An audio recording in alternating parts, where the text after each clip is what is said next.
So you got your matric certificate, and now you're gonna get your education, and you're gonna get the career, and you're gonna get your independence, and you're gonna thrive. Well, not really. If you don't link your education experience, your career path, and your purpose, one will end up falling if the others are not balanced out. It is important to pick universities that will help you create purposeful careers and are generally good for your well-being. On today's episode, I want to help you guys pick a higher institution of learning that is linked to the career that you want, because there are multiple ways to train yourself for the position.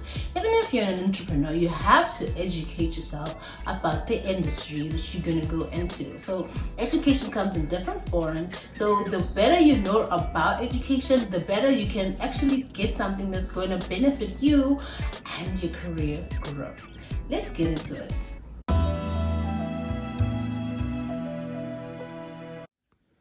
Hi guys, it's B and welcome to episode 3 on Kula, where we help create career awareness for purposeful careers. On today's episode, I like to break down the differences between a university of technology, and an FET college.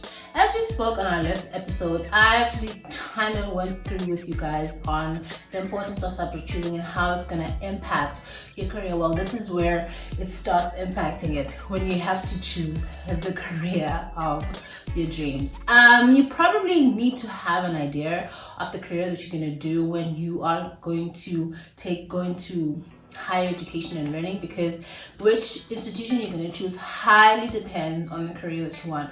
So for instance, if we chose science and was for the kind of science, as I mentioned to you guys, if I had known that scientists have to be in the lab all day, I probably wouldn't have chosen it. But then after having career education myself, I actually found out that there are analytical chemists that do a different job, and I could have done that, and I shouldn't have went to a university. I could have taken the University of Technology path. So you see how awareness could have shifted a lot of things for me in that aspect, because of the different paths in careers. So you have to have an idea of the career that you want, and obviously the purpose that you have for yourself. What do you see yourself doing long term? Look at the people doing what you're doing, like people who are 10 years ahead. What are they doing? Do you want that for your life? Those are things that you have to look at. So before you pay thousands of rands or dollars, depending on where you're watching this from, you can actually see, oh, do I really want to do this with my money? Do I want to invest in it? And you know what? Another thing we take for granted, time. Do I want to invest my time in this type of career? Am I really going to be happy long term in this?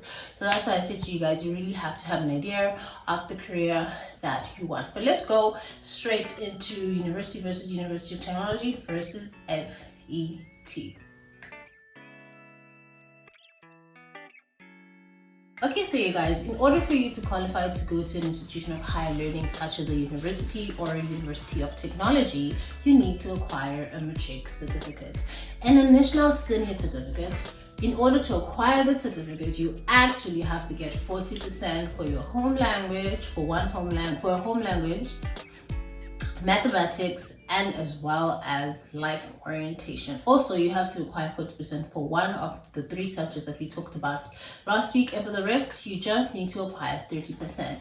I'll say a disclaimer though, you guys. Remember, when you're applying for a higher institution of learning, you're going to be thousands of people who want to get in there. So you want to stand out with your marks. Fortunately, at this point in your life, your marks are going to play a huge role. So you want to make sure you aim as high as you can. And if you don't get it, it's fine. It's not the end of the world, but it's always best to aim higher. The higher your marks, the more degrees you can do anyway. And you remember the power of choices. You guys, you need to have choices.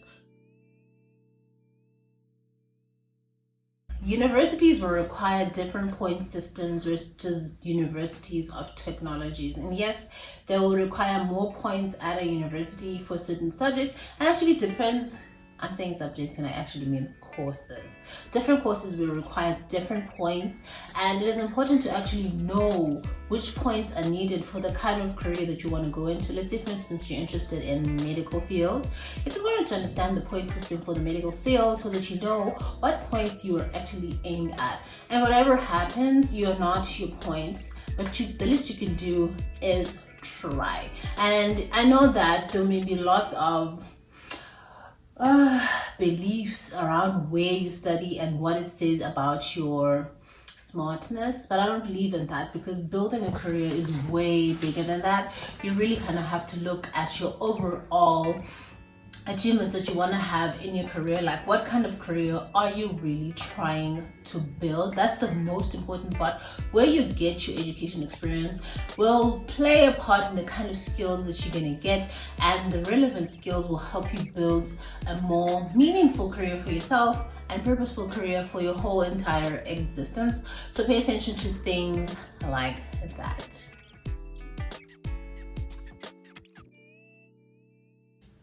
Okay, now let's look at FET, or further education and training institutions. For these institutions, you actually have a variety of programs that you can choose from, and they are specifically designed to help the skills shortage here in South Africa, according to an article by the Department of Education South Africa. You have to be 16 in order to qualify, and you have to finish your grade 9. If you know or may not know, you need your grade 11 results to qualify as well for your university or University of Technology. So I guess in this, if you take the FET route, you might have to be considered for your ENDS system. But what's really important is that you can go to an FET if you feel like, let's say, you are more skill orientated when it comes to the career that you're going to do, and you want hands-on skills, and you just want to, let's say, be an entrepreneur, or you just want to work as technician, right? You want to work as a technician. These are the kind of institutions that you can go to and get a job after, or you can actually choose to just improve your skills and then later go to a university or a university of technology. So those are the kind of main differences between the two, and not between the two actually, between the three types. I guess we can say between the two, because University and University of Technology have made one, right, in South Africa now. So basically it's kind of the two. So that's the most important thing that you have to keep in mind. So you have options when it comes to the kind of education you can have and give yourself when it comes to the career that you want to build, to the kind of life you want to build. Fulfillment comes from doing things that are very meaningful to you. So there is a wide range. So look into the universities you want to go to, look into FETs, see which ones provide most for you, and don't just listen to what people's experiences have been. Be hands-on.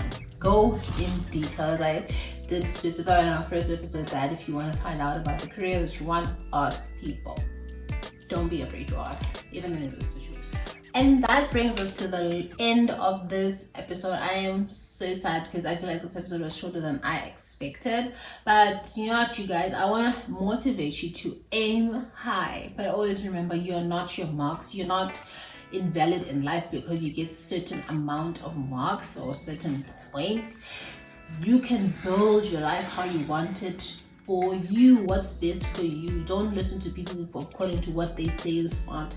I mean, most of the billionaires we find anyway are not the person that were picked as the smartest person. I remember listening to this podcast, and this guy was saying he was giving a motivation to CEOs, and he actually said everyone who was valid, like best performer in class, lift their hands up. He's like, one or two guys lifted their hands up. So it really, at the end of the day, will not come down to that. But always aim high, do your best, and your best where you're at right now will not be the same with your best 5 years from now. So give yourself a chance. And also, when it comes to choosing university versus universities of technology, if you can't afford to go to the best university because of the money that they want or whatever, you can thrive where you're at. People who are meant to succeed, hard workers. If there's one thing people can never take away from you, it's your work ethic. If you can work on things like that, you will make it. You will survive. You will be the best. It's not going to be people who are going to determine your path. It's going to be the impact that you're going to leave right here on this earth. Thank you for watching. Don't forget to subscribe, like, share, and please share, especially share.